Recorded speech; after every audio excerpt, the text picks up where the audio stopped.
Pum, estamos gravando. Tudo bem? Vamos lá? Pessoal, a gente tem aprofundado bastante em alguns assuntos voltados ao desenvolvimento do sistema, né?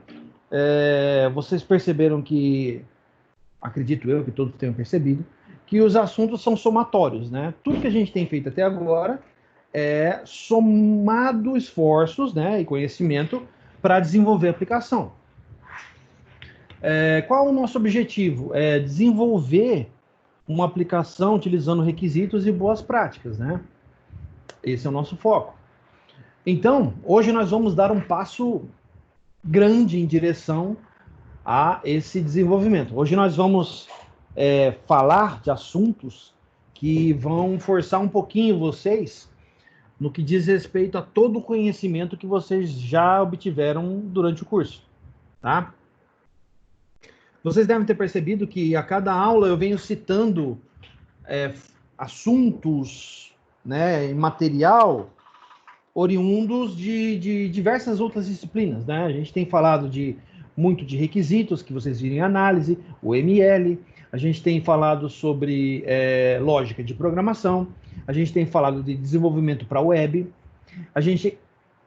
na aula passada nós pincelamos algo sobre banco, só que hoje a gente vai mergulhar de cabeça no assunto banco de dados. Mais precisamente, na continuação do que nós discutimos na aula passada, que é o mapeamento objeto relacional. Hoje nós vamos falar sobre os frameworks ORM, tá? Os frameworks disponíveis, o que eles têm em comum, né? O que é um framework ORM, tá? E nós vamos, de vez, entrar de cabeça no Entity Framework da Microsoft, que é o nosso objeto de estudo aqui nessa disciplina, tá? Nós iremos mergulhar de cabeça nesse assunto, vamos exigir muito conhecimento de banco de dados de vocês, tá? Então, tudo que vocês viram com a professora Simone em termos de banco, vocês vão aplicar agora comigo, tá certo? E aqueles que tenham dúvidas sobre um ou outro assunto dentro dessa área, por favor, falem, não deixem passar para depois, porque são coisas que vão pegar lá na frente. Vocês já perceberam, depois da nossa prova, vocês devem ter notado que os assuntos vão se avolumando. Então, eu gostaria que vocês imaginassem o que vem na N2 por aí, tá? Eu devo cobrar alguma coisa muito, muito, muito pesada em termos de conhecimento, em termos de prova, tá? Aí alguém perguntou para mim se a gente vai ter trabalho, né? Como nós tivemos agora na N1. Sim, nós teremos um trabalho, tá? Esse trabalho vai complementar a nota dos relatórios. E os relatórios, vocês devem ter percebido que eles vão se tornar mais complexos de agora em diante. Bem mais complexos. Então, é fundamental, é imprescindível, tá, que vocês aproveitem essas aulas. Que aqueles que, por um acaso, só deixou aí ligado o Teams, deixa o Lisão falar e tá gravando, depois eu assisto o vídeo. Mas assista o vídeo. Faça o relatório. Estude o conteúdo e se prepare. Porque, meus caros, a prova e o trabalho vão vir para sacramentar. Ou passa, ou não. Tá? Eu imaginei que o pessoal fosse muito melhor na prova, né? Já comentei isso com vocês. Não foi o caso. Eu esperava uma melhoria gigante e não foi aquilo que a gente recebeu. Então, a gente tem que permanecer atento a isso. Porque agora, N2, vocês todos já foram meus alunos em uma ou mais disciplinas. Então, vocês sabem que eu costumo engrossar o caldo na N2. A N2 vale mais. Eu costumo engrossar o caldo na N2, porque, além dela valer mais, geralmente quando eu gosto de cobrar a parte da disciplina que me agrada. E daqui para frente eu só vou cobrar coisas que eu gosto. Então, vamos participar, vamos acompanhar, vamos assistir os vídeos. Se tudo correr bem, dia 19 nós estaremos tendo o nosso encontro presencial na universidade, no laboratório, dando continuidade a todo esse assunto, e eu não vou voltar lá atrás, explica para mim tal coisa. Não volto não. Negativo. Quer estudar? Quer ver como é que funciona? Pega o vídeo, tem no YouTube. Tá? Eu não vou voltar lá atrás para explicar absolutamente nada. Eu vou olhar para frente. Tá? Sempre olhando para frente. Quem quiser alguma revisão, alguma coisa, tá com alguma dúvida, se eu ver que é uma dúvida pontual, uma coisa que eu posso esclarecer de boa, eu falo. Agora, se eu perceber que a pessoa sequer assistiu os vídeos, sequer está acompanhando as aulas e chega na aula de paraquedas para assistir, gente, desculpa, mas os vídeos estão lá para fazer isso, né? Para ajudar vocês. Tá? Inclusive, eu não dou revisão de prova. O pessoal está dando graças a Deus que está saindo os vídeos que eles podem assistir para fazer as revisões para a prova. Tá? Então, pensem nisso. Vamos lá. Deixa os abençoados motoqueiros passarem. Pronto. Vamos lá? Framework ORM. O que é framework? Se você jogar no Google, framework, a tradução da palavra framework é arcabouço. Vamos perguntar aqui, ó. Framework. Olha lá. Quando eu jogo a palavra framework, ele cita assim: framework é um desenvolvimento em desenvolvimento de software, é uma abstração que une códigos comuns entre vários tipos de projetos de software, provendo uma funcionalidade genérica. Um framework pode atingir uma funcionalidade específica por configuração durante a programação de uma aplicação. Fonte Wikipedia. Perfeito. Não existe uma definição mais sucinta a respeito disso. Então, um framework nada mais é do que um agrupamento de código. Muito bem. Para determinado tipo de funcionalidade específica. Perfeito. Agora, e um framework ORM? Para que serve? Como é composto? O que é? Vamos lá? Um framework ORM é uma ferramenta para armazenamento de dados a partir de objetos de domínio em um banco de dados relacional, como o SQL Server, de forma automatizada. Está meio nebuloso ainda. Vamos lá. Uma ferramenta ORM inclui 3 partes principais: objetos da classe de domínio, objetos de bancos relacionais e informações de mapeamento de como os objetos de domínio são mapeados para os objetos de banco de dados relacionais, tabelas, visões ou store procedures. Visões, ele está falando de views, tá? Vamos lá. Uma ferramenta ORM nos ajuda a manter nosso projeto de banco de dados separado do nosso projeto de classe de domínio. Então, uma coisa é o projeto do banco de dados. Outra coisa é o projeto de classe de domínio. Quando ele fala projeto de classe de domínio, gente, ele está falando do quê? Ele está falando do programa. Classe pessoa. Classe carro. Classe veículo. Não é tabela, é classe. Classe de domínio, porque faz referência a um determinado domínio do negócio. No nosso caso, faz referência ao nosso projeto de banco de dados. Então, a classe veículo, ela é análoga à tabela veículo no banco. Isso é uma classe de domínio. Isso faz com que a aplicação seja sustentável e extensível. Olha só. Ela também automatiza as operações de CRUD padrão, criar, ler, atualizar e excluir, né? O CRUD a gente já conhece, para o desenvolvedor não precisar escrever o código manualmente. Importantíssimo. Você não precisa escrever código que acessa banco. Não. O mapeamento objeto relacional faz isso para você. Você tem que saber usar o mapeamento. É diferente. O problema é que os dados podem estar distribuídos em múltiplos sistemas de armazenamento. Banco de dados, tabelas Excel, tabelas Access, arquivos XML, arquivos de texto. A fonte pode ser qualquer uma, pode vir de qualquer lugar. Cada um com suas particularidades e protocolos. E mesmo em situações nas quais somente um único sistema de armazenamento é usado, no caso, somente um banco de dados, ainda existe a necessidade de balancear os requisitos de armazenamento com os requisitos de escrever um código eficiente.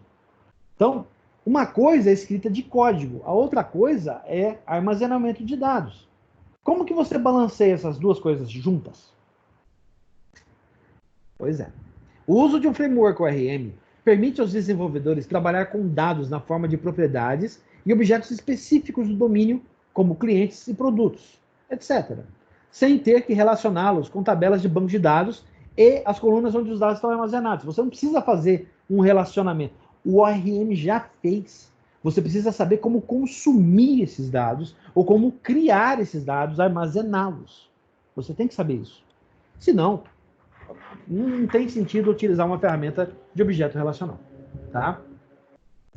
Isso é possível pela elevação do nível de abstração, no qual os desenvolvedores podem trabalhar quando estão tratando com os dados e pela redução do código que é necessário para manter aplicações orientadas a dados. O que isso tudo quer dizer? Isso tudo quer dizer o seguinte, que a partir do momento que você mapeia o banco para um formato de classe em programa, né?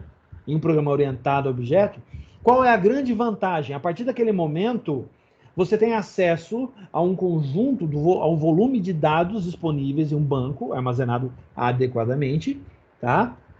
Associado a isso, você também tem a facilidade de acessar os dados utilizando linguagem de programação. Você precisa saber SQL? Não. Você precisa conhecer o básico de uma linguagem SQL, mas você não precisa dominar o SQL Server para poder usar um mapeamento objeto relacional. Não. Você precisa dominar o C Sharp? Não. Assim como também não precisa dominar o Java. Você tem que saber o básico para saber consumir. A evolução é natural, vem com o tempo e a experimentação e a experiência. Tá? Conceitos. Existem diversos frameworks ORM nos mercados. Nós falamos isso na aula passada, eu trouxe mais alguns exemplos. Além do EF, do Entity Framework, nós temos o DataObjects.net. Nós temos... Ó, lá vai cortando. Sai cortando.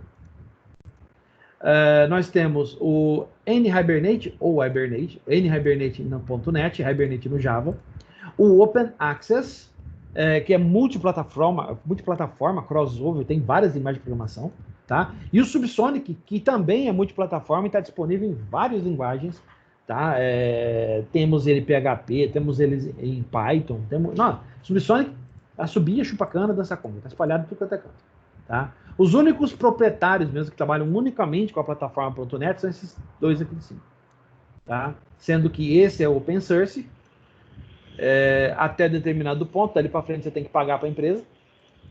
E o Entity Framework, que é 100% open source. Tá? A Microsoft abriu o código dele já faz um bom tempo e ele evoluiu muito de lá para cá por causa dessa característica open source dele. Tá? E vamos falar dele. Entity Framework. O que é? O Microsoft ADO.NET Entity Framework, esse é o nome completo dele, tá? Ó, gravem isso, tá? Microsoft ADO.NET Entity Framework. Esse é o nome completo da criança. É um framework de mapeamento objeto relacional que permite aos desenvolvedores trabalhar com dados relacionais como objetos específicos de domínio. Quando falo objetos específicos de domínio, estou falando de classes análogas a tabelas em banco, eliminando a necessidade da maior parte do código de acesso a dados de que os desenvolvedores geralmente precisam escrever.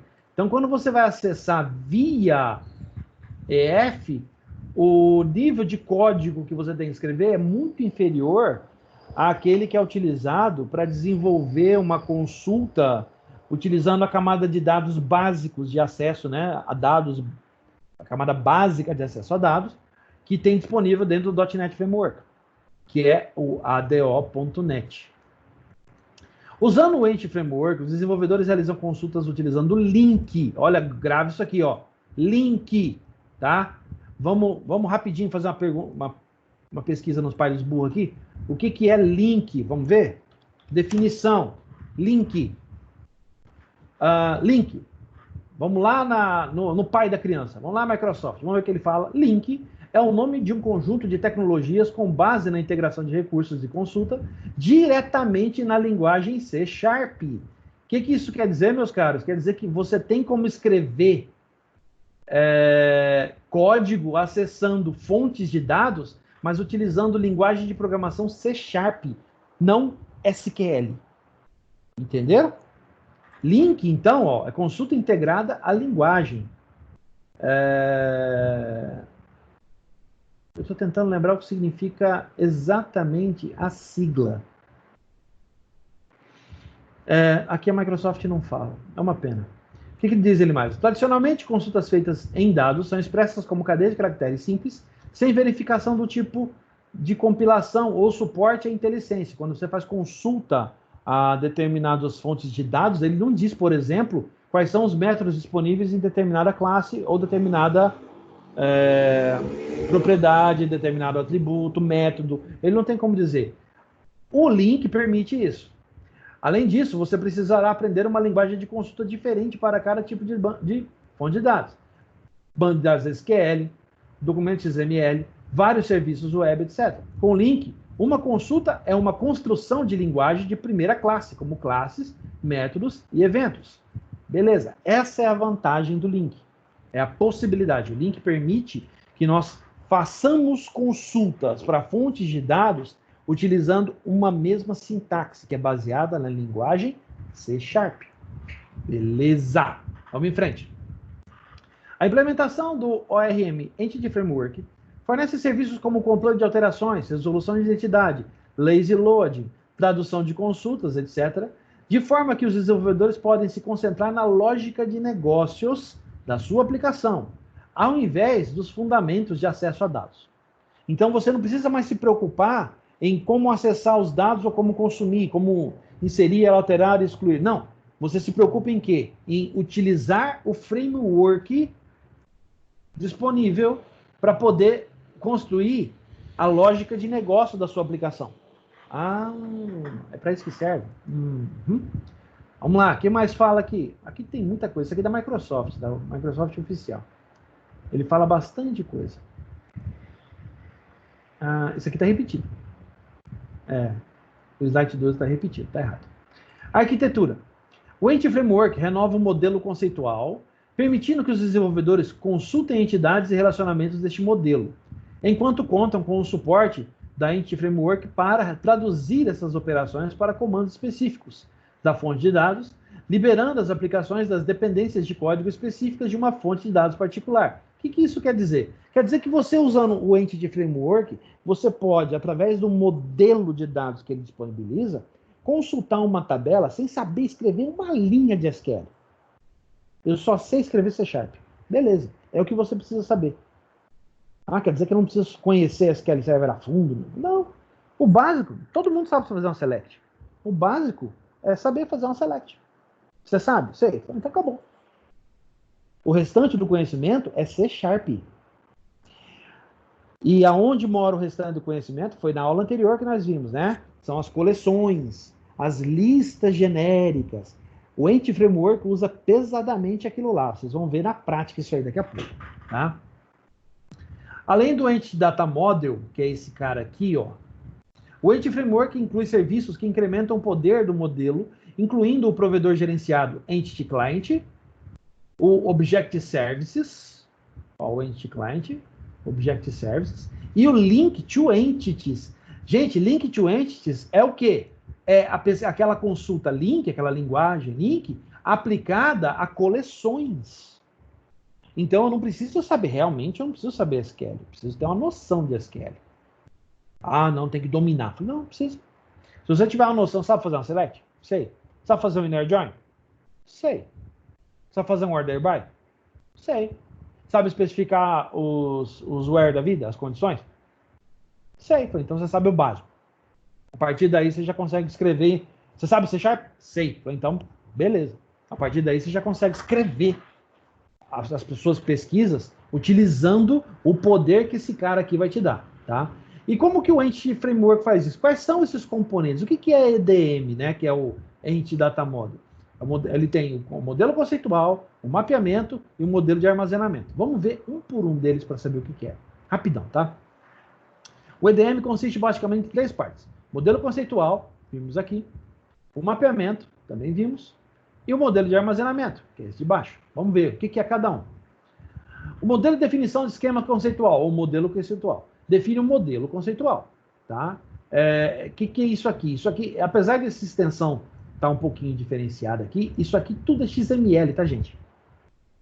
Tudo XML, é aquele velho XML da Microsoft, tá?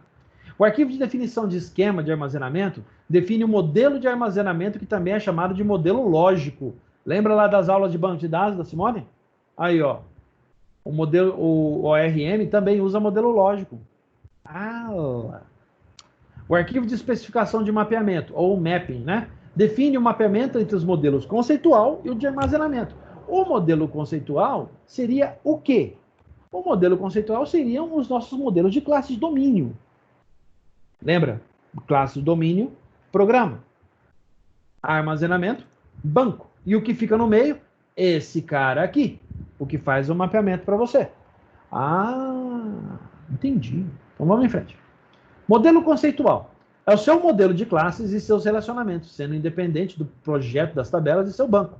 Beleza. Ó, modelo conceitual, modelo de classe. Storage Model é o modelo de armazenamento. É o modelo de banco de dados que inclui as tabelas, views, procedimentos, ou procedures, né, armazenados, e os relacionamentos e chaves primárias e estrangeiras. O mapping, ou mapeamento, consiste em informação sobre como o seu modelo conceitual está mapeado para o seu modelo de armazenamento. Então, o mapping faz a mágica entre esse cara e esse cara. Beleza, entendi. Vamos em frente. O Link to Entities fornece suporte às consultas link, lembra do link? Para tipos de entidades que são definidos no modelo conceitual. Então, Link to Entities é o uso de consultas no formato link para classes que estão no modelo conceitual. Entendi mais ou menos. Beleza, vamos em frente. Entity SQL é um dialeto SQL independente, que trabalha diretamente com as entidades do modelo conceitual, quer dizer que está ligado à parte de programa, né, C#, que por sua vez suporta as características EDM como herança e relacionamento. Então quer dizer que você pode aplicar os 4 pilares, e ó, aqui está falando só 2, mas são os 4, tá? Os 4 pilares podem ser aplicados dentro de um modelo de mapeamento objeto relacional. Quer dizer que uma tabela lá pode virar aqui 2. Uma tabela no banco pode virar 2 classes. Uma classe, por exemplo, pessoa física, outra classe, pessoa jurídica. Só que para o banco é uma coisa só. Entenderam? Vamos em frente. Importante. Entity SQL é uma variação do SQL Server, do SQL, é o TSQL, do SQL Server, tá? E foi criada com o objetivo de escrever consultas declarativas e atualizações sobre entidades e relacionamentos de entidades no nível conceitual. Toda vez que ele falava a palavra conceitual, você vai lembrar de programa, C#, classes e objetos. Ela vai além da SQL, pois dá suporte aos seguintes recursos, ó, types, que são os tipos de linguagem, que são como entidades do ADO.NET, totalmente tipados. Quer dizer, o que isso significa? Uma tabela que é mapeada para o banco no formato da classe pessoa, vai ser pessoa a vida inteira. É uma classe lá, certo? É uma entidade da ADO.NET fortemente tipada. Entenderam? Não é algo vago ou difícil de identificar. Não, é fortemente tipado. Pessoa é pessoa. Pessoa física, pessoa física. Se uma lista só recebe pessoas físicas, é só pessoa física. Não tem nada misturado ali dentro. Entity sets, que são tratados como uma coleção de entidades. Na verdade, esse cara corresponde às tabelas em si. Quando eu falar entity sets, ele está falando do quê? De uma coleção de objetos que corresponde aos registros da tabela contas a pagar. Certo? Pensem nisso. E composability, que remove restrições onde as subconsultas podem ser usadas. Opa, quer dizer então que eu posso utilizar subconsultas dentro de uma consulta principal para preencher os dados? Posso. Não precisa ser igual ao SQL, que é tudo concatenado um dentro do outro. Você pode fazer por partes. Isso que é mais legal. Vamos em frente? Os componentes, vamos continuar. O Object Services, componente do EF que permite que você realize consultas, inclusões, atualizações e exclusões de dados expressos, como um objeto, esse está errado, CLR fortemente tipado, que eu falei, pessoa física é pessoa física. É uma classe fortemente tipada, não recebe nenhum outro objeto a não ser aquele. Que são instâncias de tipos de entidades. Quando ele fala entidade, ele está falando classes, né? Vamos continuar. Object Service dá suporte a consultas Link e Entity SQL contra tipos que são definidos em um EDM, ou Entity Data Model, né? No modelo de dados do Entity Framework. O Object Service também materializa os dados retornados como objetos. Não é mais uma tupla de registro que vem do banco. Não. É uma classe. É um objeto da classe pessoa física. Certo? E propaga as alterações dos objetos de volta à fonte de dados. Vice-versa. O que é instância da classe pessoa física, se eu jogo para o banco, vira a tupla da tabela pessoa física. Além de fornecer facilidades para tratar alterações, vinculação de controles a objetos e efetuar o tratamento da concorrência. Muito bem. Entity Client Data Provider. Provedor de dados desse Entity Client aqui, tá? Gerencia conexões, traduz consultas de entidades em consultas específicas da fonte de dados.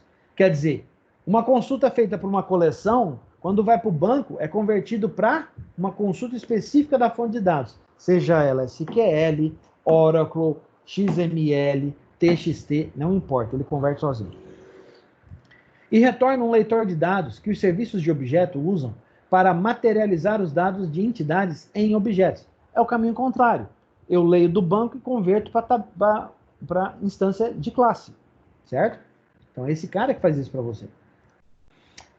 Quando a materialização em objetos não é necessária, o provedor Entity Client também pode ser usado como um provedor de dados ADO.NET padrão, permitindo que as aplicações executem consultas Entity SQL e consumam os dados retornados como um leitor somente leitura. Olha que legal. Em vez de você ficar com a conexão aberta, podendo escrever ou podendo até alterar alguma coisa lá, não. Ele permite que você utilize esse cara como um leitor somente leitura. Olha que legal.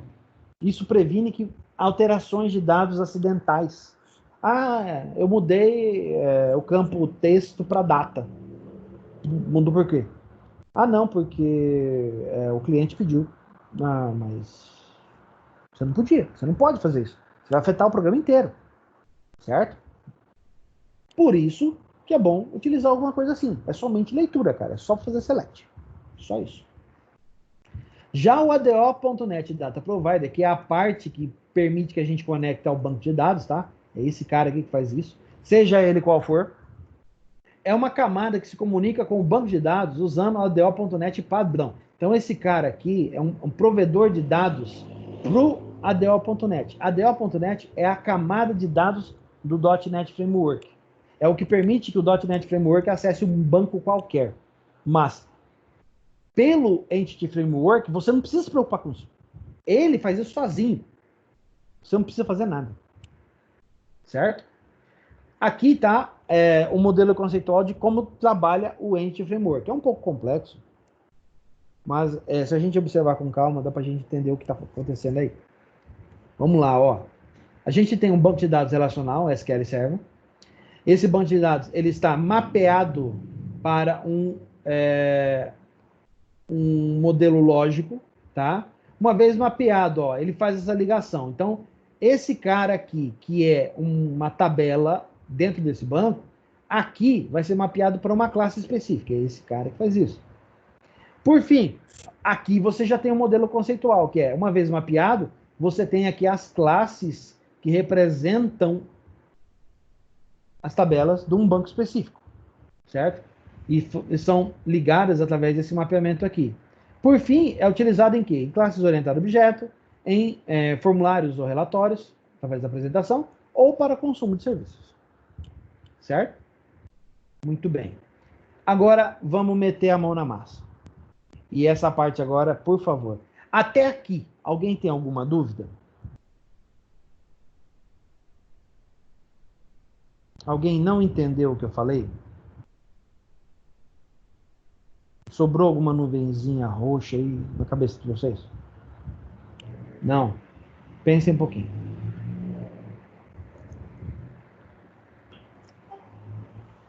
Não? Posso continuar?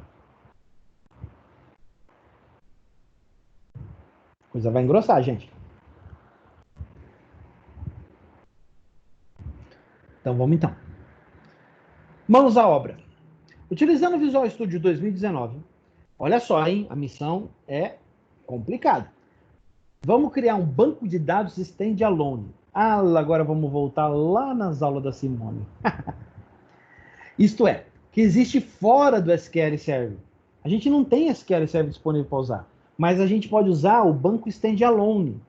Esse standalone ele roda sozinho, graças ao Visual Studio 2019. Se alguém instalou aí e não colocou a parte de banco, é necessário você dar uma revisada na sua instalação, tá? Para adicionar essa parte, nós vamos utilizar.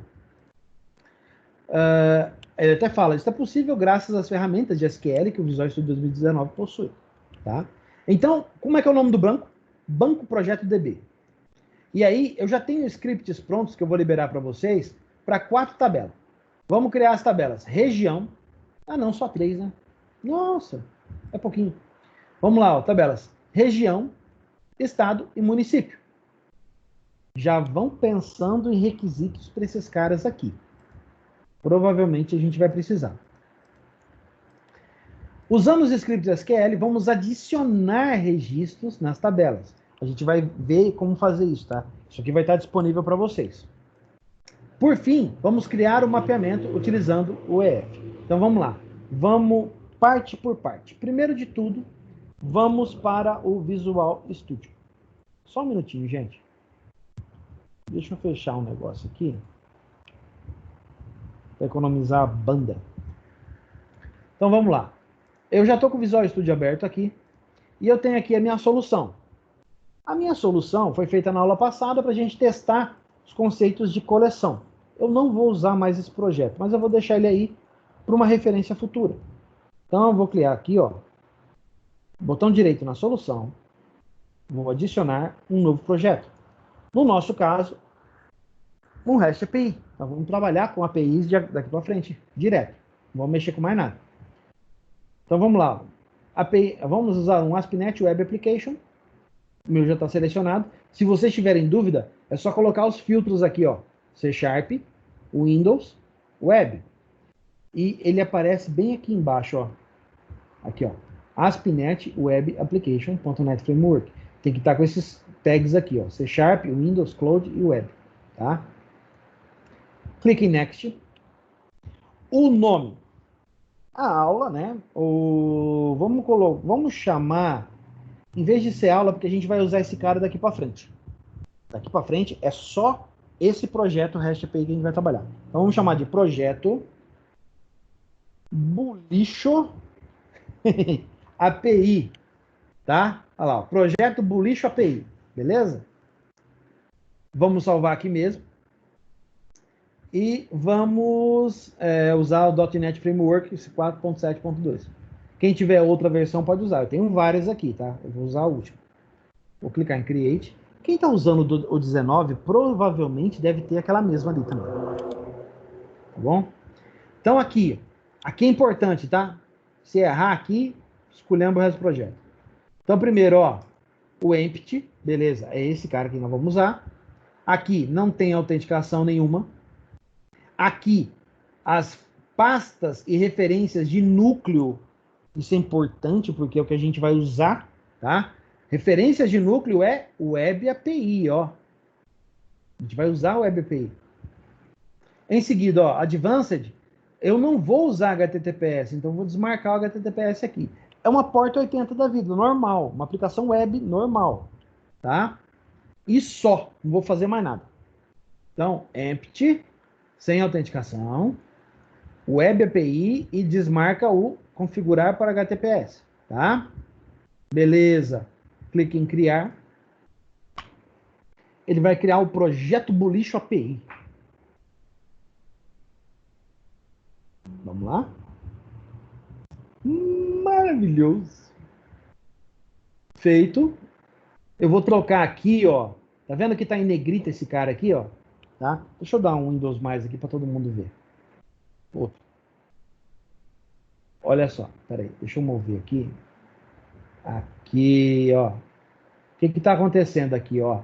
Tá vendo esse cara? Ele tá setado como principal. Tá em negrito, ó.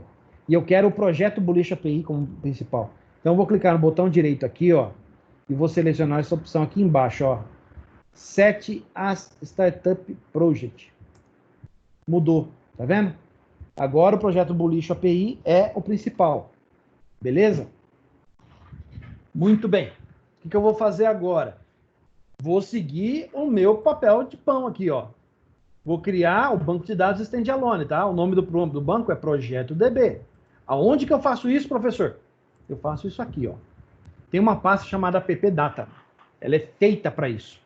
Então vou aqui, ó, botão direito, add, e aqui eu vou selecionar, eu posso vir direto, porque ele já sabe que se trata de um banco, né? Essa pasta, ó. Eu vou adicionar um SQL Server Database. Ele pergunta para mim o nome do database. O nome está escrito aqui, ó, Projeto DB. Então vamos lá, vamos à boa prática. Projeto DB. Ok. O que ele vai fazer? Ele vai pensar um pouco na vida dele e vai criar um banco para mim. Ele criou um MDF, um LDF, que correspondem aos arquivos de database do SQL Server. A Simone ensinou isso para vocês? Por favor, manifestem-se. Alguém responda. Não. Não ensinou? Alguém sabe do que eu estou falando quando fala de database e SQL Server? É muito grande mesmo, né? Tá muito grande mesmo, cara. Então vamos aproveitar essa oportunidade, viu, gente, para conhecer isso aqui, tá? Porque isso é muito importante. O que eu estou ensinando para vocês aqui, geralmente você vai fazer curso aí fora, eles cobram uma fortuna para ensinar isso para vocês, tá? Então vamos lá. O que eu vou fazer agora, ó? Eu vou vir aqui e vou clicar 2 vezes nesse cara. Beleza. Ele abriu o Server Explorer do Visual Studio. A partir daqui eu já estou navegando em banco de dados, tá? Vou fixar esse cara, vou esconder aqui, ó. Vou dar o auto-hide aqui. Oi! O senhor pode repetir essa etapa aí? Eu não consegui seguir certinho. Eu vou ter que apagar e fazer de novo. Então vamos lá. O que eu vou fazer? Eu vou apagar esse cara. O Mikael não acompanhou, vou apagar. Eu venho na pasta appdata. Fixa aqui. Beleza. Botão direito. Vou mandar adicionar o quê? Um SQL Server Database. Tá? Se a Simone não explicou isso para vocês, eu explico. Databases são como soluções que ficam armazenadas dentro do banco de dados, e estas soluções, veja só, estou falando mais de uma, elas podem conter tabelas, store procedures, views, triggers e outros artefatos disponíveis para o banco. Mas para isso tem que existir um database para ele poder trabalhar, para ele poder operar, tá certo? Então estamos criando um database aqui, ó. O nome do database é Projeto DB. Dou um OK. O SQL Server vai lá, pensar na vida e criou para mim o Projeto DB aqui, ó. Aí eu vou vir aqui e vou clicar 2 vezes nesse cara. Ele abre já conectado ao banco de dados. Tá? O banco que eu acabei de criar. Repara aqui, ó, que tem o banco e tem toda uma estrutura aqui, ó, tá vendo? Ó? Tabelas, views, store procedures, functions, sinônimos, tipos e assemblies. Está tudo disponível para poder trabalhar. Inclusive tem aqui da minha máquina também, o banco de dados da minha máquina. Só que esse banco está parado, então nós não vamos nem usar. Então, o que eu vou fazer aqui agora? Eu preciso começar a trabalhar com as procedures, tá? Com o material. Então, o que eu vou fazer? Eu vou pegar só um pouquinho.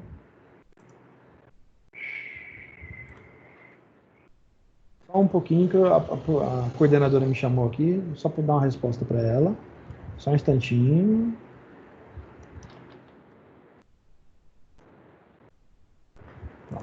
Já respondi. Vamos lá?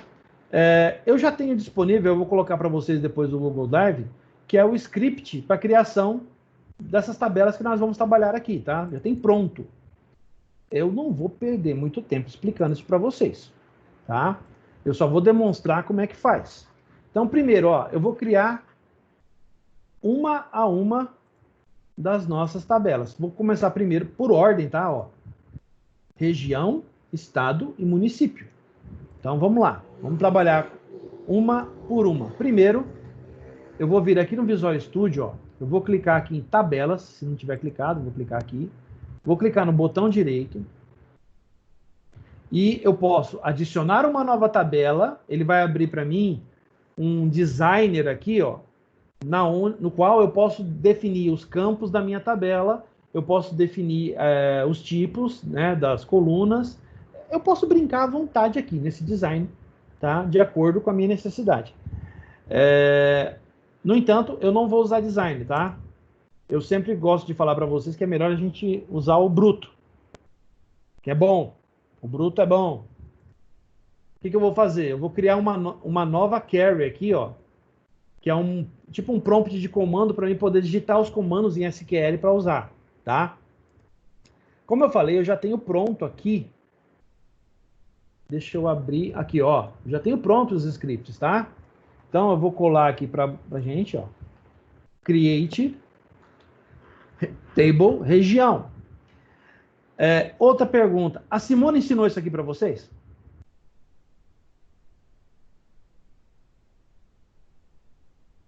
Ensinando em programação em banco de dados. Ela ensinou em programação em banco de dados, né? É isso? Tá certo? Então tá. Isso. Então tá. Quem não sabe o que está escrito aí, por favor, se manifeste.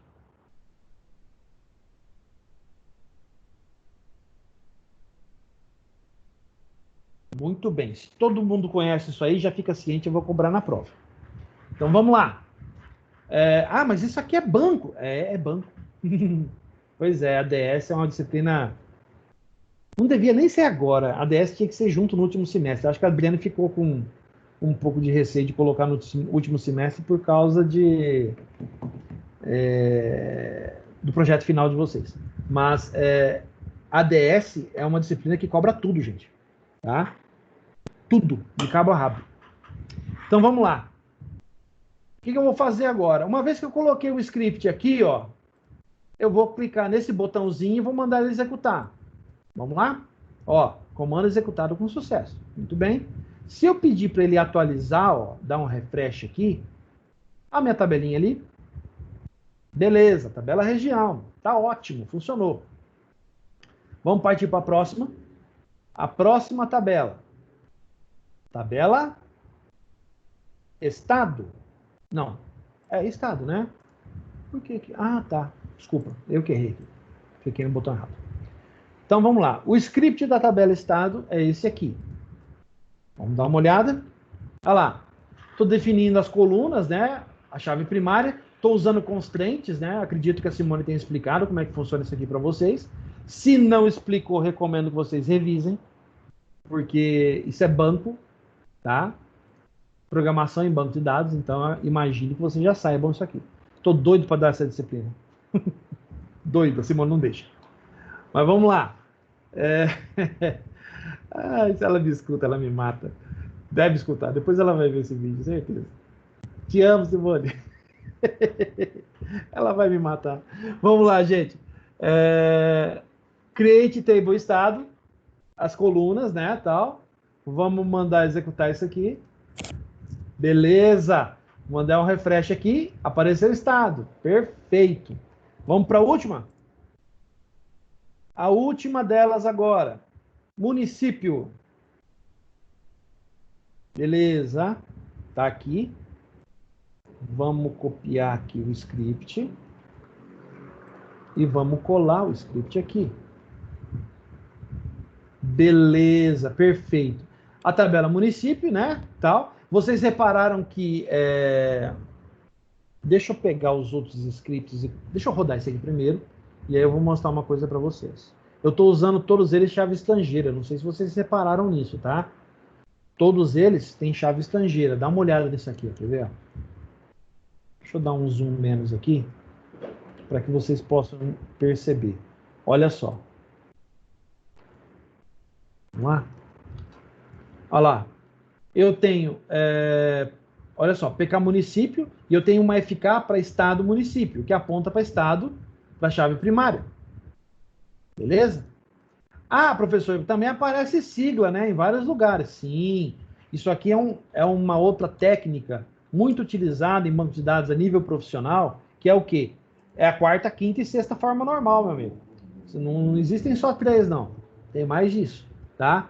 Ó, região. Região também, ó. Eu tenho aqui em estado, eu tenho uma FK que aponta para a região, ó. Então, essa aponta para essa, que essa aponta para essa. Então, é uma escadinha, tá vendo? Perfeito, muito bem. Eu também tenho os scripts, já tem pronto, os scripts de insert desses caras. Então, vamos dar uma olhada como é que funciona, ó. Eu já tenho pronto. Então, deixa eu só colocar aqui. Vamos começar por região primeiro, né? Eu tenho um script prontinho aqui, tá? Olha lá. O script de região. Importante, tá? Ó, uma particularidade. Acredito que a Simone deve ter explicado. Se ela não explicou, eu reforço. Ó. O que está acontecendo aqui? Eu estou desligando a chave, o identity da chave primária, tá? Estou mandando inserir usando um valor de chave primária aqui, ó, de 1 até 5, e aí eu coloco os valores que eu quero. GetDate, que é para pegar a data desse momento que eu estou mandando inserir. Porque lá tem 4 colunas, lembra? Quem não lembra, tem lá ID região, descrição, data insert, e tem data update. Mas data update aceita nulo, então eu preciso colocar aqui, certo? Em seguida, eu ligo o identity da chave primária, ó. Engraçado que o comando para desligar é on. E o comando para ligar é off. Não sei por quê. Não sei por quê. Tá? Eu sei que funciona. Você clica aqui, 5 linhas adicionadas. Tá? Se eu quiser confirmar que essa informação foi adicionada mesmo, ó, o que eu faço? Eu venho em região. Eu posso clicar 2 vezes em região, ele abre para mim a estrutura da tabela. Se eu quiser saber o que tem, ó, eu venho aqui e coloco Show Table Data. O que ele vai fazer? Olha lá, ó, os dados da tabela armazenados. Beleza, está tudo funcionando, nosso banco de dados está sendo alimentado. Perfeito. Próximo passo é o Insert em Estado. Insert em Estado, são quantos estados, meus caros? 27 estados da União. Então, vamos lá, vamos colar isso aqui. Olha lá, ó, já tem prontinho.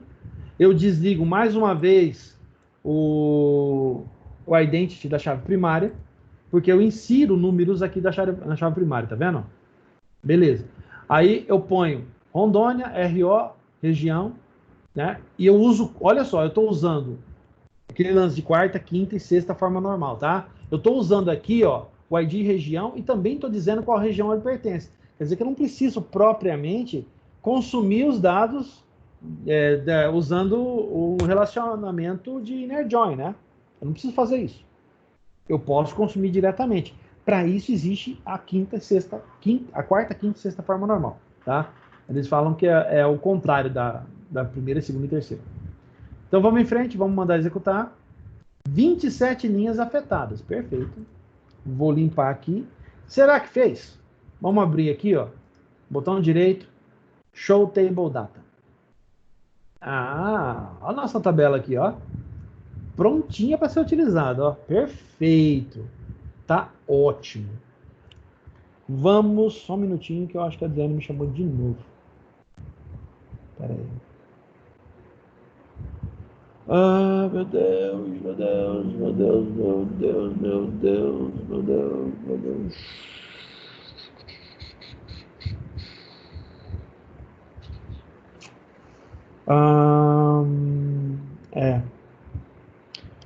Legal, vai ter uma live de segurança.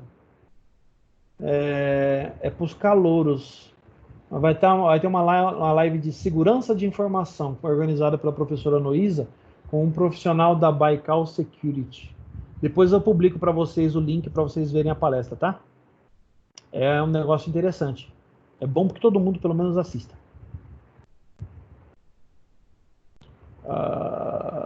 Eu vou ter que publicar uma live, tá? Depois eu publico o link. Não tem problema não. Vamos em frente. Qual que falta agora? Município, né? Ixi, município é grande, hein? Município é grande demais. Município, meus caros, são 5.507 municípios. Alalá, hein? Copia. Dá uma olhada. Ó. 5.507 municípios. Eu faço a mesma coisa que nos outros, né? Ó, eu desligo, vou lá no começo. Eu desligo o idente chave primária aqui, né? Eu desligo ele.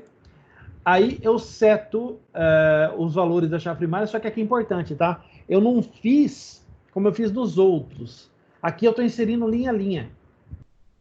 Então, como é muito grande, fica difícil. O SQL Server, eu só coloquei uma quebra aqui entre estados, né? Mas como o SQL Server ele tem limite para você fazer insert em bloco, então eu fiz de linha a linha aqui para não ficar uma coisa tão trabalhosa, tá? Então vamos dar mandei executar, pronto, nenhum problema encontrado, ele executou tudo, perfeito. Vou fechar isso aqui, eu não vou usar mais. Vamos conferir se deu tudo certo? Vamos abrir Show Table Data. Perfeito, todos os dados estão aí, gente. Maravilhoso, maravilhoso. Muito bem, muito bem, muito bem. Tá aí. Ai, ai, ai, perfeito. Então quer dizer, vamos ver aqui? Ó, a primeira parte eu fiz. A segunda parte eu também fiz. E a terceira parte eu também fiz. Agora, vamos criar um mapeamento. E aqui é a hora né, a hora do negócio. Né? Agora a gente vai fazer a porca torcer o rabo. Vamos lá? Como eu faço isso? Eu não vou mais usar o Server Explorer, tá? Por enquanto não. Então eu vou esconder ele. Vou voltar para o Solution Explorer. Então vamos lá. O que eu vou fazer? Eu vou usar boas práticas para fazer isso. Então eu vou em Models, tá? Que é a pasta responsável por armazenar modelos de dados. Vou criar uma pasta aqui dentro chamada Model Data. Certo?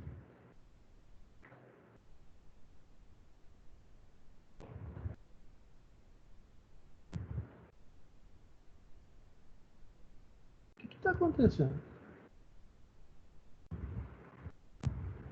Uma barulheira esquisita aqui. Bom, vamos lá.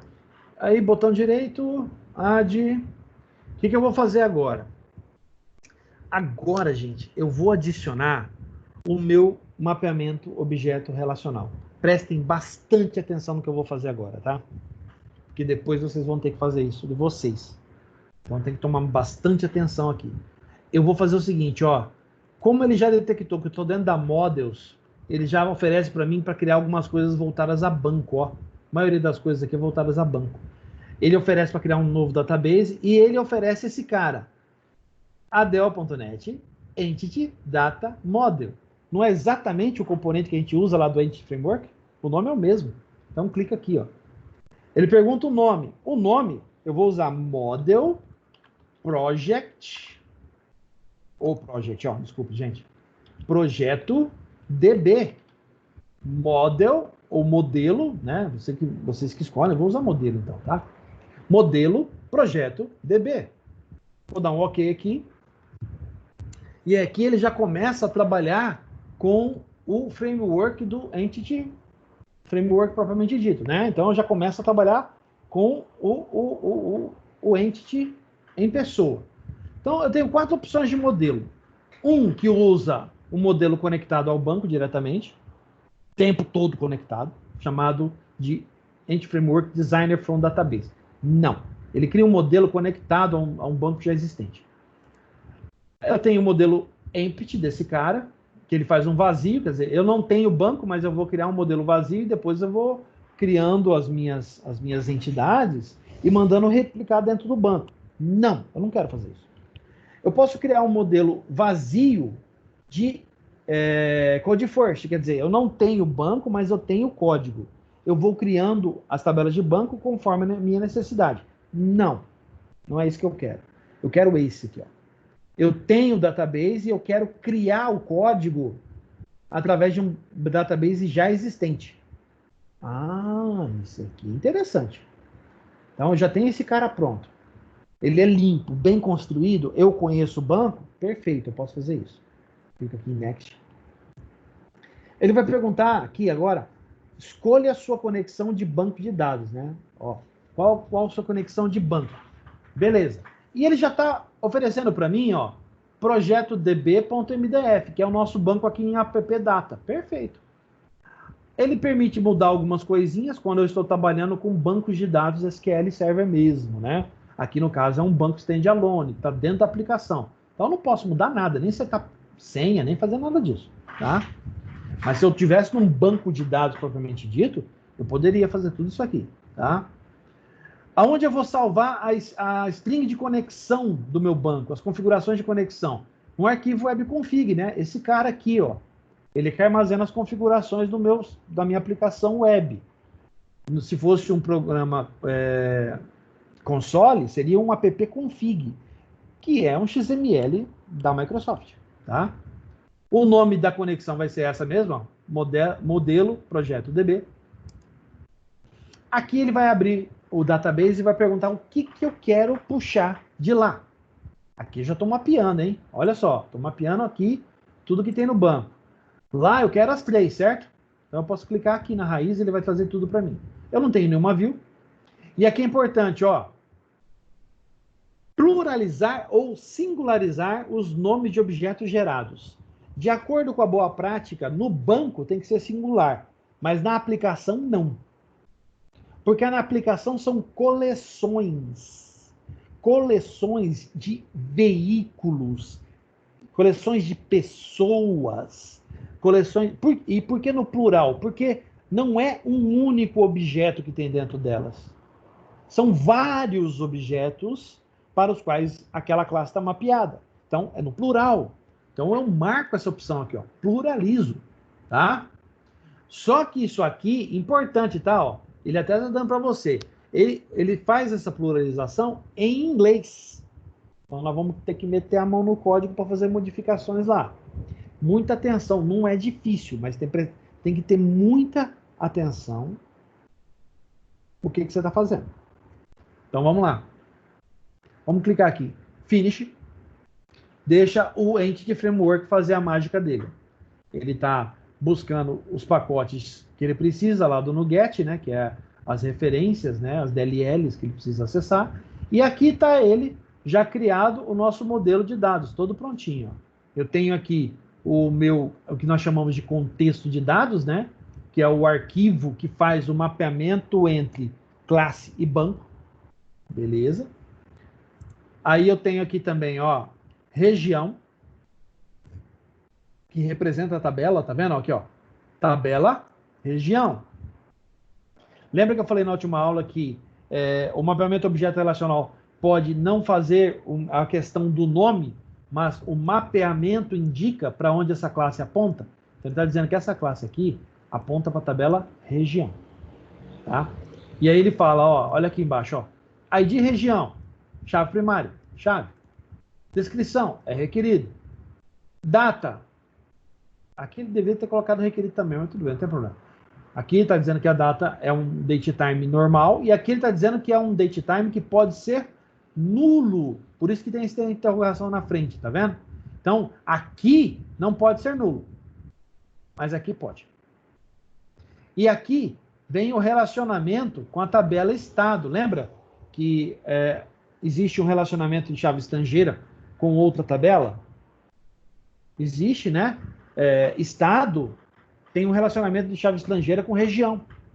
Então aparece aqui, ó, para qual estado, ó, tá vendo aqui, ó? E aqui tá o problema, ó. Estados. Isso aqui é em inglês, tá? Só um minuto. Isso aí é em inglês, tá? E inglês para nós não atende, não resolve. Então o que a gente precisa fazer? A gente precisa modificar isso aí para atender essa possibilidade, tá? Nós vamos fazer. Já já nós vamos fazer. Só um minutinho. Vou tomar uma água aqui que a garganta tá seca. Então vamos lá. Vamos dar uma olhada em estado. Aqui. Mesma coisa, né? Que a classe estado aponta para a tabela estado. Aí eu tenho chave primária, coluna, coluna, coluna, coluna, data, data. E eu tenho aqui, ó, uma região, ele aponta para uma região, né? E ele tem uma coleção de municípios. Então, ele aponta para um e aponta para vários municípios. Um estado pode ter vários municípios. Aqui é relacionamento N para N, é 1 para N, né? 1 para 1, 1 para N. Beleza? E município, mesma coisa. Olha lá. Aqui, cada instância de município só aponta para um estado. O município só pertence a um estado, certo? Relacionamento 1 para 1. Beleza. Perfeito, maravilha. Tá tudo redondinho. Agora a gente precisa corrigir a questão dos nomes. E aqui a gente põe Visual Studio para trabalhar para a gente. Como é que funciona? Vamos lá? Primeira coisa que eu vou fazer, vou começar por aqui, ó. Primeira coisa, eu vou mudar o nome desse DB7 aqui, que esse aqui é o Entity Set, tá? É aquele conjunto que representa as tabelas. Então aqui, em vez de ser estado, é estados. Aí eu vou dar um Ctrl ponto aqui e vou pedir para o Visual Studio sair mudando tudo quanto é canto esse cara. Beleza? Olha lá. Ele mudou para todo quanto é lugar. Ainda sobrou um ou outro aqui que a gente vai corrigir daqui a pouquinho, tá? Aqui não são regiões, são regiões, né? Vou escrever direitinho para ficar legal. Dá um Ctrl ponto aqui, rename, beleza, ele já saiu mudando com tudo quanto é canto. Agora, vamos entrar aqui dentro, ó. Aqui deu erro, tá vendo? Aqui tá errado. Vamos corrigir?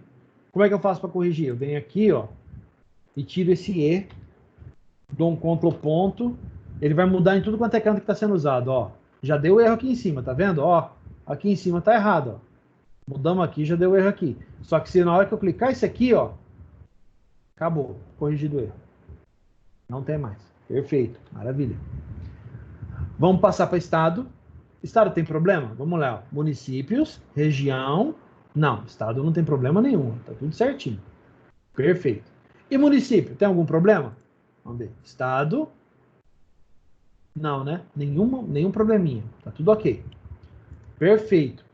Professor, isso aí não vai dar pau no modelo? Não, porque a partir do momento que eu mudei lá e mando o Visual Studio mudar, ele muda aqui dentro também, ó. Aqui, ó. Mudou aqui, né? Então, ele já previne qualquer problema. E, de qualquer forma, a gente vai compilar isso aqui. Vem vir aqui, ó. Vamos vir em Build Solution. Ele vai compilar o projeto inteiro. Beleza, sucesso. Nenhum erro, tudo ok. Então, quer dizer, o nosso mapeamento objeto relacional está funcionando. Tá, só que agora eu preciso testar isso aí. Como é que eu faço para testar? Gente, isso aqui não é uma API? Eu não posso construir uma API para testar o meu mapeamento? Eu posso, né? Lógico que posso. Então, qual é o primeiro passo que tem que ser tomado na construção de uma API? Primeira coisa que a gente tem que levar em consideração. A primeira das coisas que tem que ser levadas em consideração é o seguinte. Se eu vou precisar de uma API e essa API vai ficar visual, disponível para todo mundo, então o que eu preciso fazer? Ó, vamos fechar isso aqui tudo. Aqui e aqui. Isso aqui está tudo aqui. Tudo armazenado aqui quietinho. Beleza. Vamos aos primeiros passos para criar uma API. E o primeiro passo é instalar o Swagger. Primeira coisa que a gente vai fazer, instalar o Swagger. Antes de instalar o Swagger, deixa eu criar uma pasta para armazenar a documentação do Swagger, né? Vou vir aqui, ó. Vou criar uma pasta, new folder. Vou chamar de Swagger Docs. Muito bem. A documentação do Swagger, que nós já vimos como é feita, vai ser armazenada aqui dentro. Beleza? Então tá. Primeiro passo. Segundo passo, vamos adicionar o Swagger, né? Tools, Ó. Eu posso fazer na mão, usando o console, ou eu posso fazer usando o cliente. Eu acho que no primeiro vídeo a gente fez pelo cliente. Nesse agora eu vou fazer na mão para mostrar para vocês como que você pode adicionar o Swagger na mão, tá? Então vamos lá, vamos lá. Install package. Como é que é o nome? Swashbuckle, certo? Muito bem. A versão é a última, então não precisa especificar, mas se fosse necessário, eu poderia vir aqui escrever versão, dar um tab, ó. Ele vai buscar lá no repositório da Microsoft quais são as versões. Não, ele buscou outra coisa. Acho que ele não entendeu o que eu quis dizer aqui. Deixa eu ver. Version. Não? Ou ele não achou? Ah, aqui. Agora ele achou. Essas são as versões disponíveis do Swashbuckle hoje lá no servidor da Microsoft, tá? Eu vou usar a última. 5.6.0. Muito bem. E para qual projeto? Nós temos dois aqui, ó. E ele está apontando para o projeto antigo, ó. Eu posso fazer duas coisinhas. Eu posso vir aqui e mudar para cá. Ou eu posso especificar. Se for mais de um projeto, é uma solução que tem 5, 6, 7 projetos, eu posso especificar. Coloco aqui. Project Name. Qual é o meu projeto? Eu não sei o nome. Eu dou um tab e ele deixa eu selecionar entre um e outro, ó. Eu vou usar esse projeto Polixo API. Beleza? Então, o comando para instalar, o pacote que eu quero instalar, a versão do pacote que eu quero instalar e o nome do projeto aonde eu vou instalar o pacote. Perfeito. Enter. Vamos aguardar o Visual Studio buscar tudo que ele precisa. Pronto, já fez. Reparou do lado esquerdo que ele fez uma porrada de coisa? Depois vocês olham no vídeo com calma, que ele vai adicionando coisas aqui dentro, ó. Ele vai adicionando vários pacotes aqui dentro, coisas que ele precisa para rodar, tá? Além disso, ele também põe aqui, ó, aquele arquivo de configuração dele, o Swagger Config, tá? Eu não vou usar isso aqui agora, então eu vou fechar.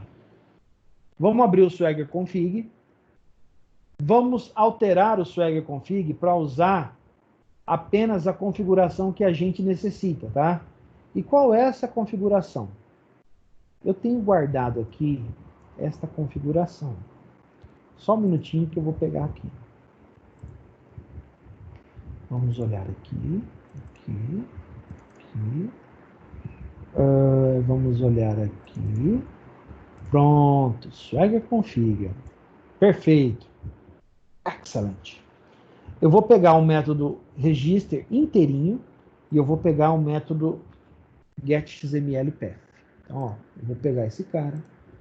Eu vou apagar esses dois caras daqui. Eu vou apagar esse register inteiro.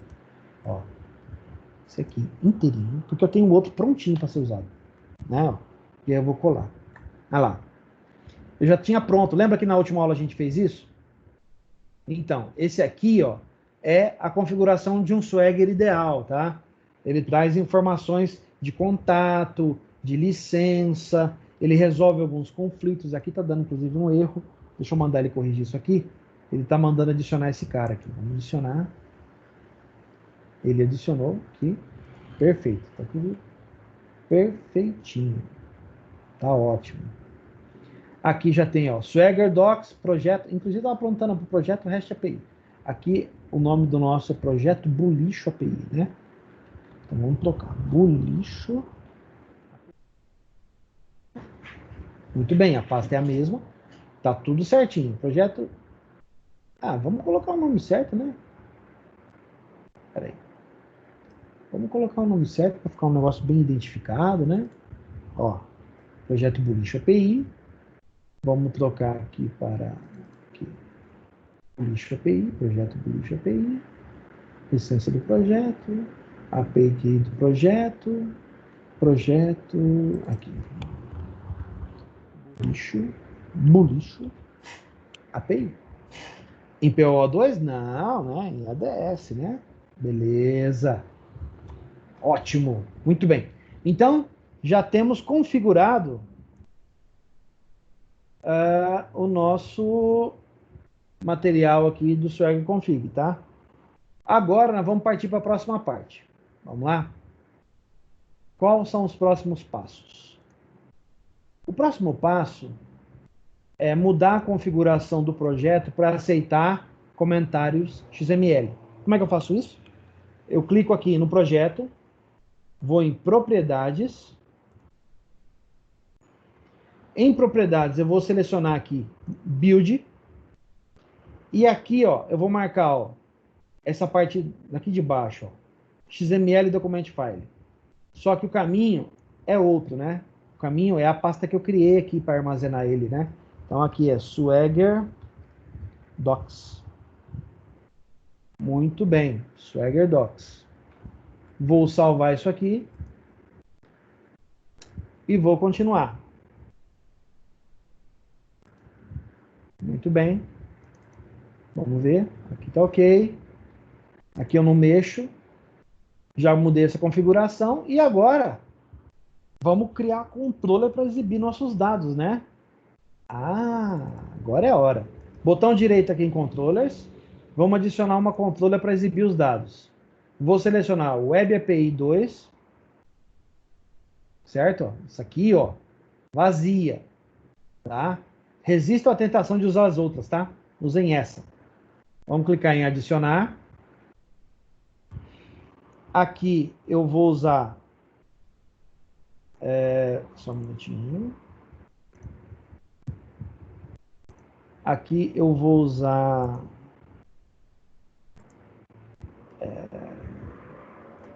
vamos fazer primeiro para região.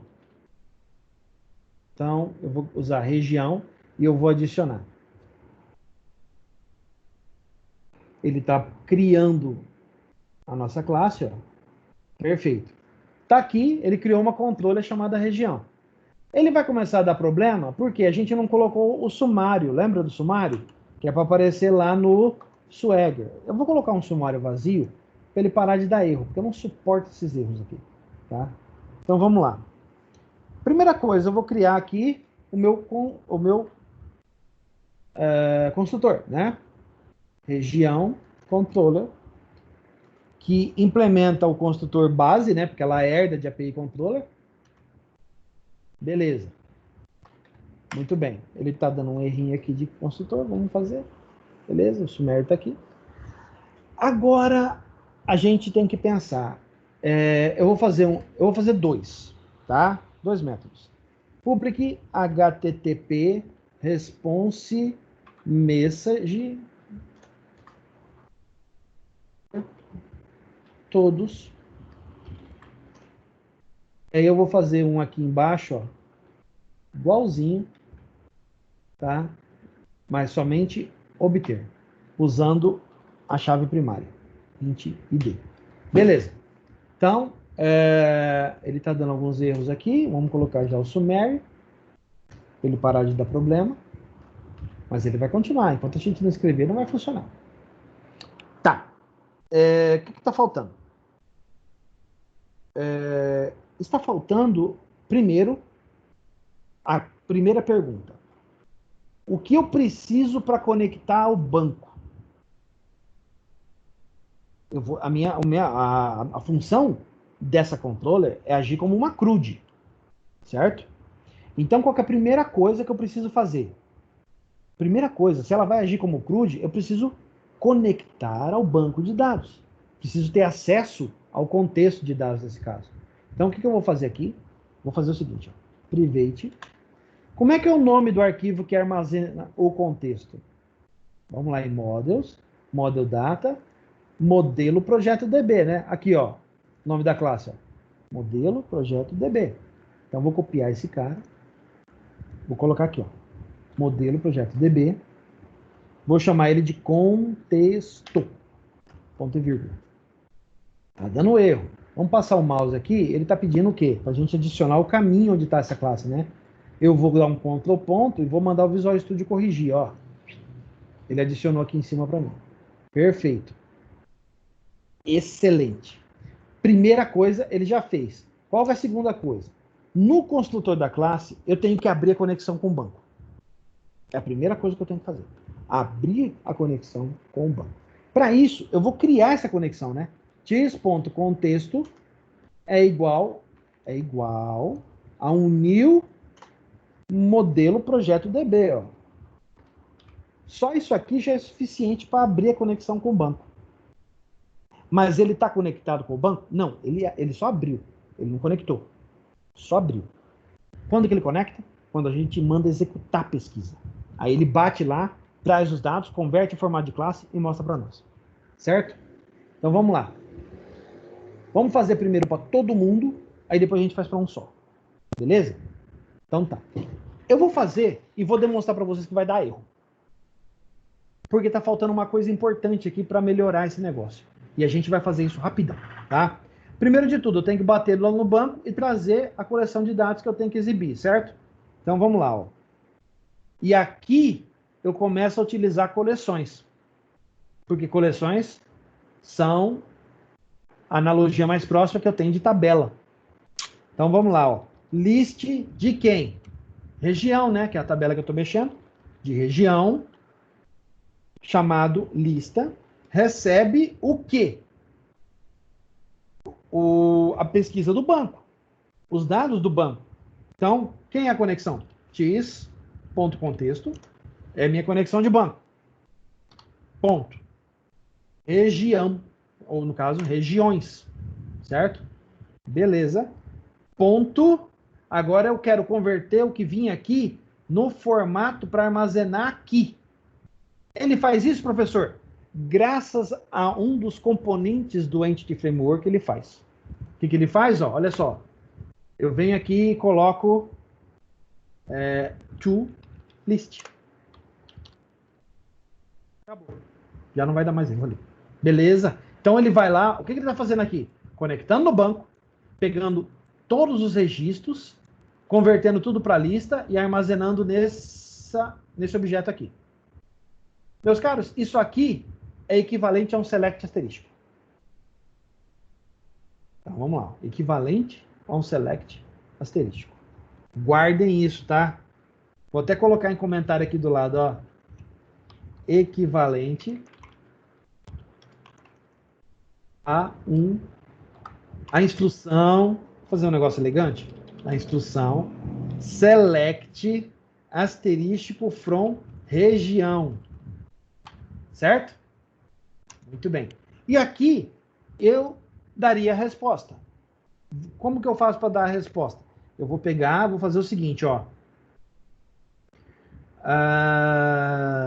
Vou dar return de quem? O objeto request, ele permite eu criar a resposta, né? Ó, create response. Então ele deixa eu criar a resposta. Qual é a resposta? Primeiro é o status da minha resposta. Qual o status da resposta? Se a pesquisa deu certo, o status é ok. SQL, lá no HTML, status 200, né? Muito bem. Vírgula. Qual é o valor que eu vou respondendo para esse cara? Lista. Pronto. Deixa eu tirar esse aqui que está dando um errinho ali. Beleza. Então a primeira parte está ok. Agora vamos para a segunda parte, ó. Vamos aqui. O que ele tem que fazer aqui? Ele tem que buscar dentro desse select asterístico aqui, ele tem que fazer o quê? Algo equivalente a quê? Ó, no SQL seria assim, ó. Select asterístico from região, where, aí entre parênteses, id região, opa, escreve direito, professor. Id região igual a id, né? Esse valor que está aqui em cima, né? Então, id região igual a id. Eu tenho que fazer algo que seja equivalente a isso. Tá? Então, o que eu vou fazer? Ó? Vou fazer o seguinte. Vou fazer região, tá? Região, vou chamar de reg, é igual a quem? Abre o banco, contexto, a tabela, regiões, é o select asterístico. Agora eu preciso especificar o where. Então vamos colocar where, e aí eu uso algo parecido com isso aqui, só que é na linguagem, lembra quando eu falei sobre o mecanismo do framework? Então, é na linguagem que o framework entende. Então, ele usa expressão lambda para fazer pesquisa. E o que é a expressão lambda, professor? Expressão lambda, meus caros, é a forma com a qual o Entity Framework consegue executar pesquisas. É a linguagem nativa dele. Lembra que eu falei agora há pouco a respeito de uma linguagem nativa para a ferramenta? É esse cara, expressão lambda, tá? Então vamos lá. Então eu vou colocar aqui R, uma variável qualquer que representa um único registro, tá? Posso até chamar de registro, tá? Para ficar mais fácil. Registro, tal qual. Então, seja uma variável registro que representa uma região inteira, uma tupla lá do banco, tá? Tal qual, que é o significado desse símbolo aqui, tá? Tal qual, registro ponto. Opa, escrevi tudo errado. Vamos lá? De novo, registro ponto. Olha lá, ele já traz para mim as variáveis, tá? Tá vendo? Ó, as propriedades. Então, ID região seja igual, que é o igual lógico, né? ID. Beleza, até aqui tá ok. Eu fiz uma pesquisa, busquei os valores, estou trazendo a resposta. Isso aqui é equivalente a isso aqui, ó. Ah, legal. Só que agora eu preciso dizer para ele que eu só quero um. Eu só quero um. Então tá. Vamos lá? Eu só quero um registro. Quando eu ponho ponto, o Visual Studio habilmente me oferece algumas soluções. Uma delas me agrada. Duas, na verdade, tá? Eu posso usar First or Default ou Single or Default. First or Default, a primeira, ou se ele não achar, nulo. Single or Default é apenas um, ou se ele não achar, traz nulo. Eu posso usar qualquer uma das duas. Eu vou usar Single or Default, que é o mais prático, tá? Aí eu abro e fecho, é o método, ponto e vírgula. Acabou. Então, gente, isso aqui é equivalente a isso aqui, ó. Olha só. Só que eu estou escrevendo aqui em C#, né? Ó. Uma pesquisa SQL, eu estou escrevendo em C#. Tá? E aí eu dou retorno nisso aí. E o retorno disso aí é igualzinho esse aqui, ó. Vou escrever status code igual ok, né? Deu certo. Só que não é lista aqui, né? Eu vou até mudar o nome aqui, ó. Em vez de ser regra, eu vou colocar região para ficar mais fácil. Pronto. Vou escrever aqui região. Pronto, tá perfeito. A API tá pronta? Quase. Agora a gente tem que aplicar aqueles passos, alguns dos passos do modelo de maturidade do Richardson, para tornar essa API legível, né, e enquadrada na boa prática. O que seriam esses passos? Primeiro, eu preciso identificar esse método, que tipo de verbo ele é, lá para o HTTP. Então, HTTP get. Primeiro. O de baixo também é. Então, vamos aproveitar, vamos vir aqui, ó, e vamos colocar get. Beleza. Primeiro passo, estabelecemos os verbos. Agora vamos ao passo seguinte. Qual seria o passo seguinte? Estabelecer rota. De acordo com a boa prática, a gente tem que estabelecer rota tanto para o recurso como para os métodos que são implantados. Então aqui, como eu estabeleço rota, eu uso um comando chamado route prefix, que permite eu estabelecer uma rota nomeada aqui dentro. Então eu vou colocar aqui API barra, aqui vou chamar de localização. Localização. Isso, olha lá. Localização. Beleza? Muito bem. Agora eu vou estabelecer também a rota para os meus métodos, né? Eu preciso fazer isso, porque senão vai aparecer lá, obter todos e obter por ID. É feio. Não é isso que eu quero que apareça. Então vamos colocar a rota adequada, ó. Como é que eu faço? Eu venho aqui, deixa eu dar um zoom aqui para todo mundo poder enxergar, que aí fica legal. Vamos colocar route. O nome do recurso. Gente, de acordo com o modelo de maturidade de Richardson, que é aquela escadinha lá, né? O que eu tenho que fazer aqui? Eu tenho que estabelecer o verbo que vai ser usado. Gente, o verbo aqui é get. Só isso. Certo? Eu estou dentro de localização, certo? Ó, dentro de localização, eu vou especificar aqui região, né? Aqui eu posso colocar, como é sempre região, eu posso ir além. Eu posso colocar localização, colocar aqui região, e aqui embaixo eu posso colocar isso aqui, ó. Deixar get, put, post, delete, né? Então, olha lá, localização, região, get, e aqui esse get é diferente, né? É um get com ID. Então, vamos colocar aqui a rota, beleza? E aqui nós vamos colocar o get barra, tem que vir uma coisa identificada por URI, né? Lá no caminho. Então, a primeira coisa, eu tenho que dizer, ó, esse ID vai vir da onde, hein? From URI. Então, vem do caminho lá do serviço. Vai vir pelo caminho do serviço. Então, se ele aparece aqui, ele tem que aparecer obrigatoriamente aqui também. Como é que eu faço? Eu coloco entre chaves e escrevo o nome, ID, de que tipo que ele é? Inteiro. Então, eu coloco int. Perfeito. Será que funciona? Outra coisa, eu aprendi um negócio legal aqui, que o Visual Studio permite fazer, tá? Você pode setar um jeito de entrar direto no Swagger.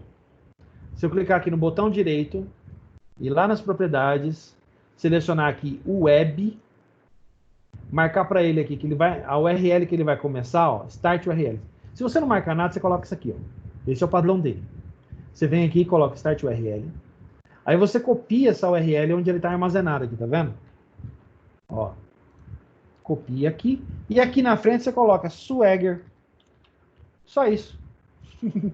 Salva, fecha e põe para rodar. Será que vai funcionar?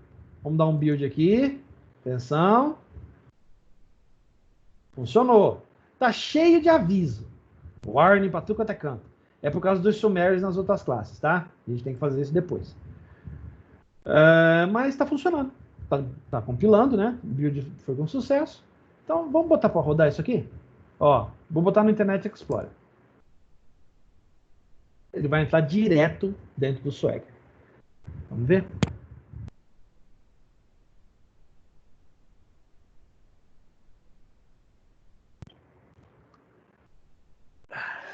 Ó, direto dentro do Swagger. Dá uma olhada que coisa linda ficou isso aqui, gente. Olha que bonito, ó. Tudo bem identificado, bonitinho. Eu errei isso aqui, hein? Depois vou corrigir. Ó, o get aqui. Será que funciona? Vamos ver? Ó, tryout. Não funciona. E não funciona por quê? Professor, mas tinha que funcionar, então. Só que tem um entreveiro no meio do caminho aí que a gente tem que levar em consideração. Por quê? Vocês concordam que... Deixa eu fechar aqui. Vocês concordam comigo que essa instância aqui, ó, de região, ela está identificada como sendo o quê? Como sendo uma entidade de mapeamento objeto relacional, certo? Muito bem. E por ser uma entidade de mapeamento objeto relacional, deixa eu colocar, eu vou colocando os summaries e eu vou explicando. O que acontece quando ela é assim? Esses valores aqui são criados em tempo de execução e tem vários data annotation, né, e especificações que são exclusivas de classes usadas em mapeamento objeto relacional. Então, elas não podem ser usadas como resposta da aplicação, porque o Web API converte a resposta de aplicação diretamente para o padrão dele oficial. E o padrão dele oficial é JSON. Como é que eu sei disso? Lá, na hora que eu rodei a API, o que ele fez? Ó, presta atenção. É importante a gente ler as mensagens de erro para a gente entender o que está acontecendo, tá? Observa comigo aqui, ó. Deixa eu colocar isso aqui de lado. Aí, beleza. Agora todo mundo pode ver. Olha só, eu dou um get, dou um tryout. Vamos dar uma olhada na mensagem de erro que ele traz, ó. O erro ocorreu. referência de looping detectada para propriedade de estado no tipo tal. Só que, gente, isso não tem nada a ver com o que a gente está fazendo, né? Olha lá, ó. É uma mensagem de erro absurda, não dá para entender nada. Mas a gente consegue extrair alguma informação importante aqui. Primeiro de tudo, o .NET tentou converter a resposta para o formato de JSON e não conseguiu. Por quê? Porque está dando uma referência cíclica aqui, ó, de estado dentro das instâncias de estado. Então, ele que aponta para ele mesmo. Então, por quê? Ele não é feito para isso, gente. Ele não é feito para dar esse tipo de resposta. Ele é feito para quê? Ele é feito para mapear. Agora, o que você vai fazer com esse resultado, aí é problema teu. Muito bem. Putz, problema meu. O que eu posso usar para resolver esse problema? Que tipo de técnica, que tipo de mágica eu posso usar para resolver esse tipo de problemática? Simples, fácil, tem 4 letrinhas e nós já conhecemos. Venho aqui, dentro de Models, eu crio uma nova pasta chamada Poco. O Poco é feito para resolver isso. Ah, o Poco é... Porque o Poco não tem ligação com nada, ele é sozinho, cada classe por si, Deus por todos. Ótimo, perfeito. É esse tipo de objeto que eu preciso, tá? Vou até trocar aqui, porque eu descobri que o pessoal está escrevendo um pouco assim. Para mim que era sigla, mas tudo bem. Vamos lá aqui, não tem problema. Eu vou criar a classe, né? Ó, vou criar uma nova classe e eu estou trabalhando com região. Então é a primeira classe que eu vou criar. Região Poco. Beleza? Região Poco. Muito bem. Região Poco, eu posso fazer ela idêntica à classe região que está mapeada lá, não posso? Posso. Sem nenhuma adaptação, não tem necessidade de ter adaptação aqui. Então, o que eu vou fazer? Eu vou vir aqui, ó, eu vou fazer o seguinte. Ela tem um construtor, ó, deixa eu já colocar o sumário aqui, aí ele para de perturbar.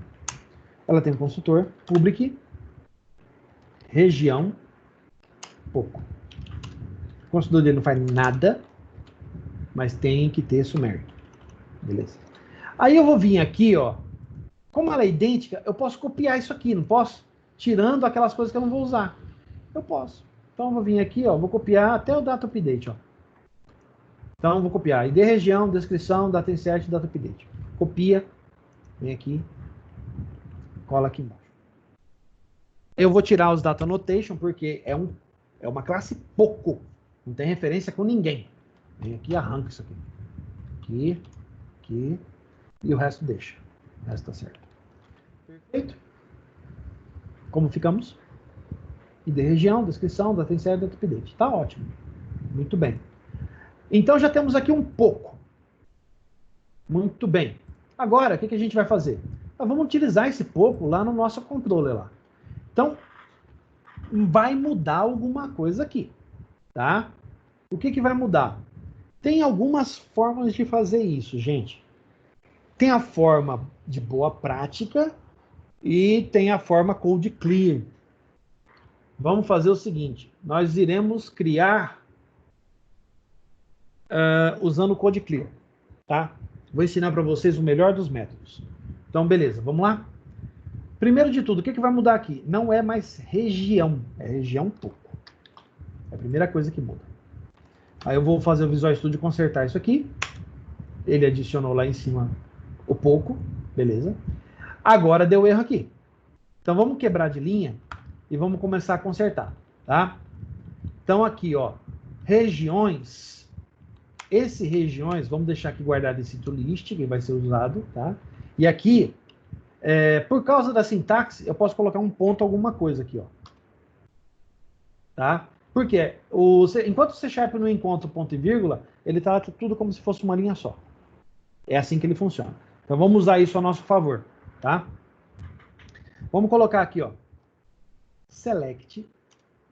Faça um select, tá? Só que com o resultado desse select você vai fazer outra coisa. Ó, vamos quebrar de linha aqui para a gente poder entender. Então vou pegar o seguinte, ó.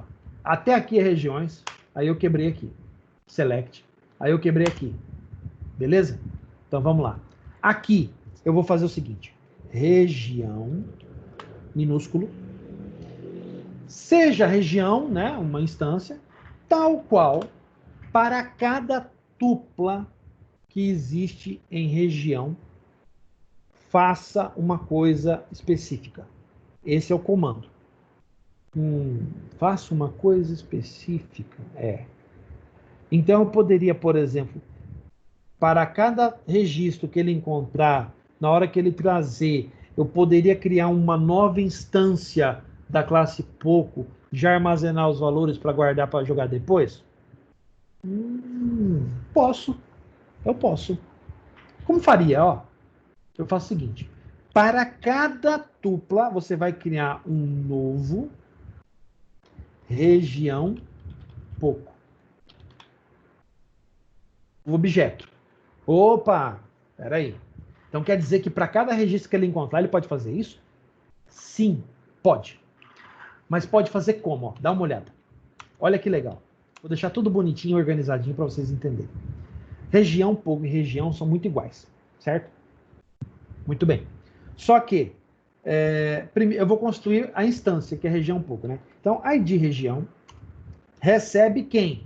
A tupla, né? O valor que está na tupla. Região, ponto, ID região. Vírgula. Ah, isso aqui é aquele jeito de criar instância de objeto, professor, que o senhor explicou, lá em PO1? Olha eu voltando lá em PO1. Vamos lá, então. Próximo. Descrição. Recebe região, que é a tupla, descrição. Vírgula. Próximo. Data insert. Data insert. Recebe região, ponto, data insert. Vírgula. Próximo. Data update. Recebe região, ponto, data update. E aí eu acabei. ID região, descrição, data insert, data update. Beleza. Aí o que eu faço? Com essa lista preparada, com esse conjunto, esse result set, ou no caso de result set banco de dados. Se você está trabalhando com o Entity Framework, é DB7.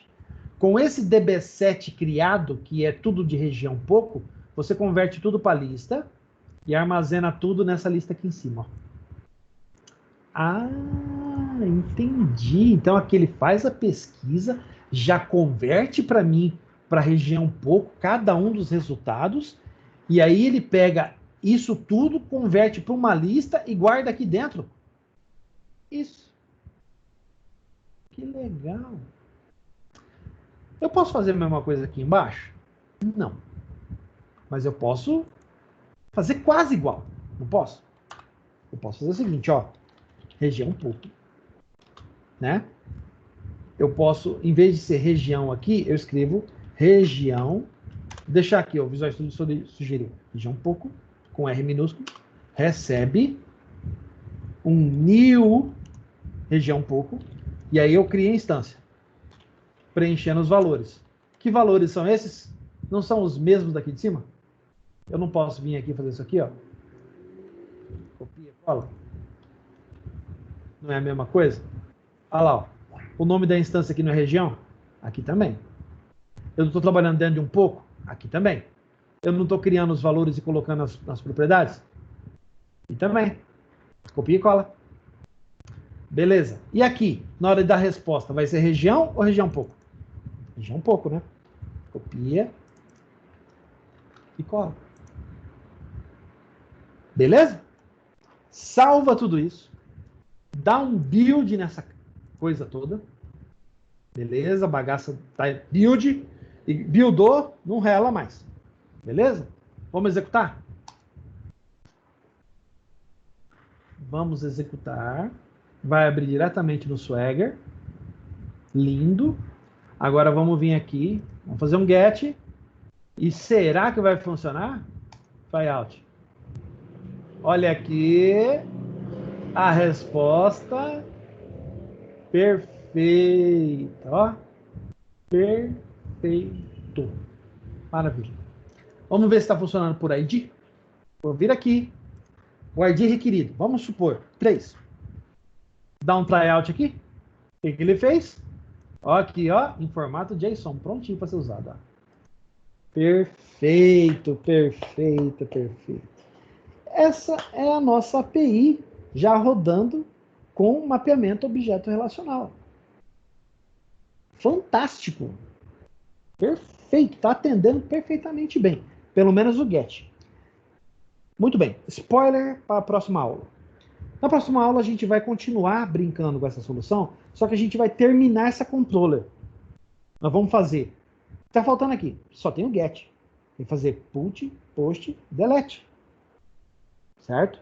Então na próxima aula a gente vai fazer os 3 métodos que faltam, utilizando as boas práticas disponíveis para buscar resultados, né? Utilizar a injeção de dados, porque a gente vai ter que montar um objeto pouco dentro do Swagger para dar resposta para ele lá. Vamos descobrir como fazer isso, tá? E, por fim, a gente vai deletar. Vai criar um registro, vai alterar o registro e vai deletar o registro, para ver se está tudo funcionando. Beleza? Muito bem. Dúvidas? Agora é a hora. Alguma dúvida? Todo mundo entendeu o que eu expliquei?